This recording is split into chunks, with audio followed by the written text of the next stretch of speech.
सुप्रभातम छात्रों, ध्यान दें। पुनर्मिलन में हम लोग चल रहे थे, आगे बढ़ें। शिथिल शरीर वशन विशृंखल कबरी अधिक अधीर खुली, छिन्न भिन्न मकरंद लुटी सी जो मुरझाई हुई कली। नौ कोमल अवलंब साथ में वह किशोर उंगली पकड़े चला रहा, मौन धैर्य सा अपनी माता को जकड़े। ध्यान दें, यहाँ कवि जयशंकर प्रसाद बता रहे हैं कि श्रद्धा का शरीर अत्यधिक थका हुआ था, उसके वस्त्र पूरी तरह से अस्त व्यस्त थे, चोटी खुली हुई थी और हवा की तीव्र वेदना से वह विरहणी मुरझाई हुई एक ऐसी कली के समान दिखाई दे रही थी जिसकी सभी पंखुड़ियां धीरे धीरे मानो झड़ गई हों और जिसका मकरंद भी लुट गया हो। उसी विरहणी नारी श्रद्धा की उंगली पकड़ करके एक बालक उसके साथ साथ चल रहा था। उस बालक की अवस्था किशोर थी। वह उस दुखिया नारी का एकमात्र नवीन और कोमल सहारा प्रतीत होता था। वह बालक चुपचाप अपनी मां की अंगुलियां पकड़े हुए उसके साथ चला जा रहा था। वह किशोर साक्षात मूक धैर्य के समान प्रतीत हो रहा था, अर्थात वह धैर्य, मौन तथा शांतिपूर्ण सहनशीलता की प्रतिमूर्ति सी प्रतीत हो रहा था। यहाँ कवि ने विरह से व्याकुल श्रद्धा का शब्द चित्र अंकित किया है।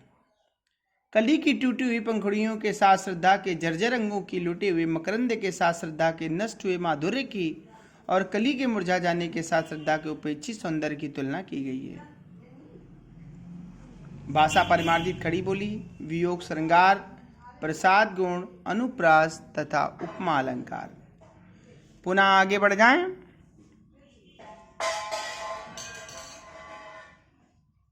थके हुए थे दुखी बटोही वे दोनों ही माँ बेटे, खोज रहे थे भूले मन को जो घायल होकर लेते।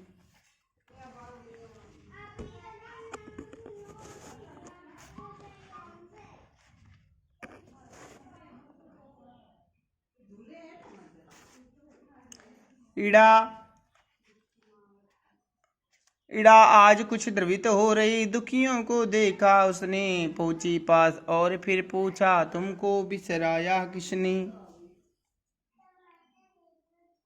ध्यान दें। पुनः कवि जयशंकर प्रसाद बताते हैं, वे दोनों राहगीर अर्थात माँ और बेटे पूरी तरह से थके हुए थे और दुखी भी थे। वे दोनों मनु को ढूंढ रहे थे जो कि उन्हें भूल गए थे।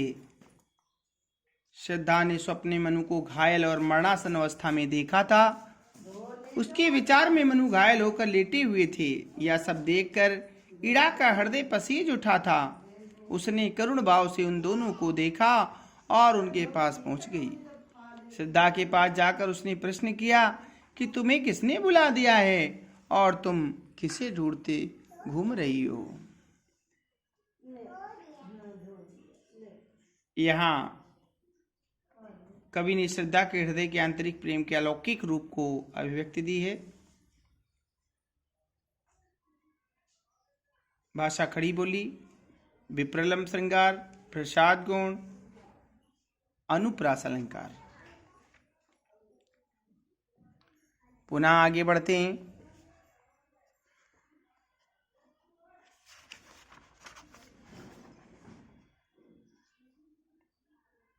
इस रजनी में कहाँ भटकती जाओगी तुम, बोलो तो बैठो आज अधिक चंचल हूं, बिथा गांठ निज खोलो तो। जीवन की लंबी यात्रा में खोए भी है मिल जाते, जीवन है तो कभी मिलन है कट जाती दुख की रातें। ध्यान दें। इड़ा कहती है, इस अंधकारपूर्ण रात्रि में तुम इस तरह भटकती हुई कहाँ जाओगी, या तो बताओ। देखो मैं भी दुख से अत्यधिक बेचैन हूँ। इसलिए तुम मेरे पास बैठ करके अपनी वेदना का कारण मुझे बता सकती हो।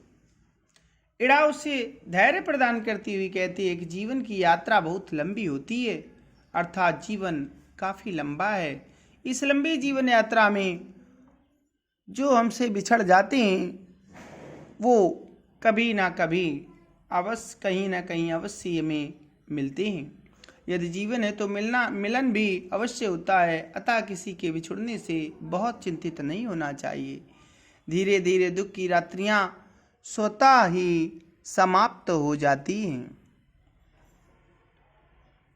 यहाँ कवि ने इड़ा के हृदय की व्याकुलता और किसी दुखी व्यक्ति के साथ बैठकर पीड़ा बांटने का स्वाभाविक मानवीय प्रकृति को अभिव्यक्ति दी है।